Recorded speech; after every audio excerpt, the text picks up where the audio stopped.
Gimana kalau aku bilang kekacauan di ruang tamu kamu itu sama sekali bukan soal kemalasan? Kamu mungkin udah sering banget bilang ke diri sendiri, aku cuma butuh jadwal yang lebih baik. Atau aku emang dasarnya orang yang berantakan. Tapi, ada sesuatu yang jauh lebih dalam yang sedang terjadi di sini. Coba deh tanyain ini ke diri sendiri. Kenapa ya berantakan itu selalu balik lagi?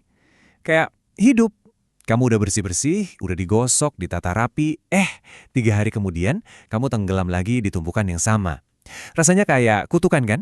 Dan iya, pada dasarnya memang begitu. Kebanyakan dari kita kan ngelihat tumpukan baju kotor dan mikir itu cuma kerjaan rumah. Tapi ayo kita lihat ini dari sudut pandang yang benar-benar beda. Ini bukan soal karakter kamu yang salah. Kekacauan itu adalah wujud fisik dari sesuatu yang nggak kelihatan. Sebuah hambatan spiritual yang selama ini kamu hindari. Oke, jadi gimana cara kerjanya? Kita mulai dari konsep dasarnya dulu. Rumah kamu itu bukan sekedar tempat kamu tinggal. Menurut para pemikir mistik seperti Ibnu Arabi, rumah itu cerminan persis dari hati spiritual kamu. Ada hubungan yang nggak bisa dipisahkan antara dunia batin kamu dan ruang fisik di sekitarmu. Kutipan yang kuat ini adalah fondasinya. Semua yang kamu lihat dengan mata, itu adalah manifestasi dari sesuatu yang udah ada di alam tak terlihat. Jadi, rumah yang kacau itu nggak pernah sekedar rumah yang kacau. Itu tuh kayak papan reklame raksasa yang ngasih tahu ke seluruh alam semesta tentang kondisi dunia batin kamu. Jadi, ini poin krusialnya. Debu dan tumpukan kertas itu bukan masalah utamanya.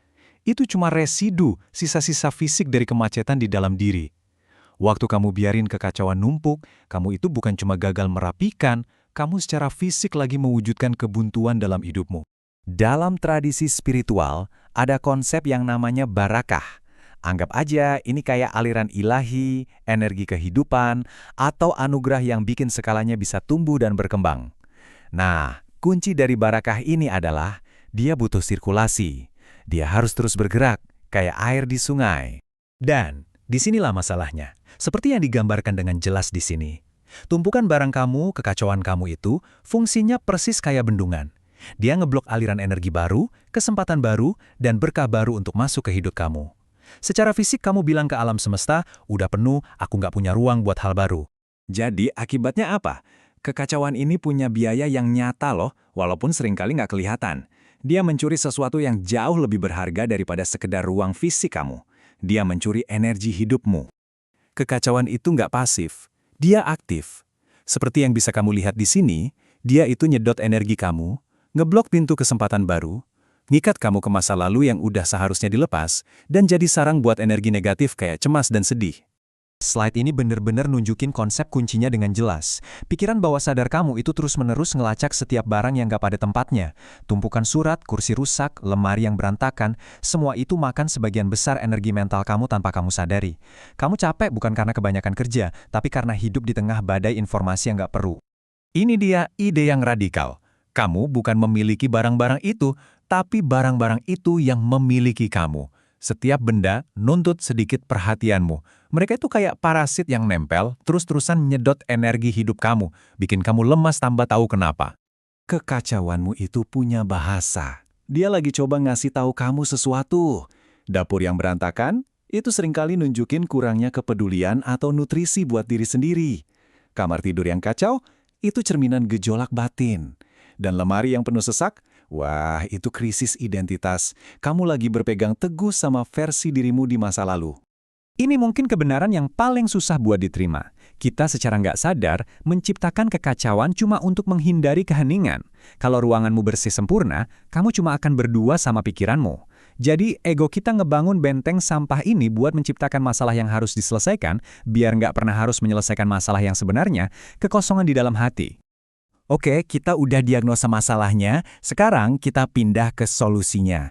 Ini bukan soal beli kotak penyimpanan lebih banyak, ini soal mengubah kegiatan bersih-bersih dari tugas yang membosankan jadi sebuah praktik spiritual yang kuat dan bisa mengubah hidup. Nah, ini dia inti dari pembersihan sejati. Ini bukan soal barangnya, ini soal melepaskan identitas usang yang nempel di barang itu. Kamu harus berani bilang, aku bukan lagi orang yang butuh ini, dan itu butuh keberanian yang luar biasa. Itulah yang disebut kematian ego. Jadi gimana kita melakukannya? Pertama, mulai dari sudut-sudut ruangan, di mana energi paling sering macet. Lakukan dengan niat atau niat yang tulus. Ini yang mengubah kerjaan bersih-bersih jadi ritual sakral. Pas kamu mau buang sesuatu, ucapkan terima kasih atas fungsinya selama ini, lalu secara sadar putuskan ikatan energinya. Dan yang paling penting, sadari kalau ini adalah praktek yang berkelanjutan, pembaruan yang konstan setiap hari. Saat kita mendekati akhir, ayo kita ubah cara pandang kita soal ini semua. Daripada ngelihat kekacauan kamu dengan rasa malu, mulailah melihatnya sebagai sesuatu yang sama sekali beda, sebuah peta. Jadi, ini dia pergeseran terakhir yang perlu kita buat. Kekacauan kamu itu bukan sumber rasa bersalah. Itu adalah alat diagnosis yang dikasih alam semesta buat ngebantu kamu sembuh. Tumpukan baju itu adalah pelajaran tentang harga diri. Meja yang berantakan itu adalah pelajaran tentang fokus. Gunakan itu sebagai panduanmu. Ini adalah rangkuman yang poetis tapi juga sangat praktis. Proses melepaskan, mengisi kantong sampah, dan menciptakan ruang kosong itu secara harfiah membuka jalan bagi kejernihan batin dan kedamaian yang selama ini kamu cari. Jadi, aku akan tinggalin kamu dengan pertanyaan ini. Pas kamu lihat sekeliling ruanganmu, pas kamu mikir mau mulai bersih-bersih, coba tanyakan ke diri sendiri apa yang sebenarnya sedang kamu lakukan. Apakah ini cuma tugas biasa, atau ini adalah tindakan pembebasan yang sakral? Pilihannya ada di tanganmu.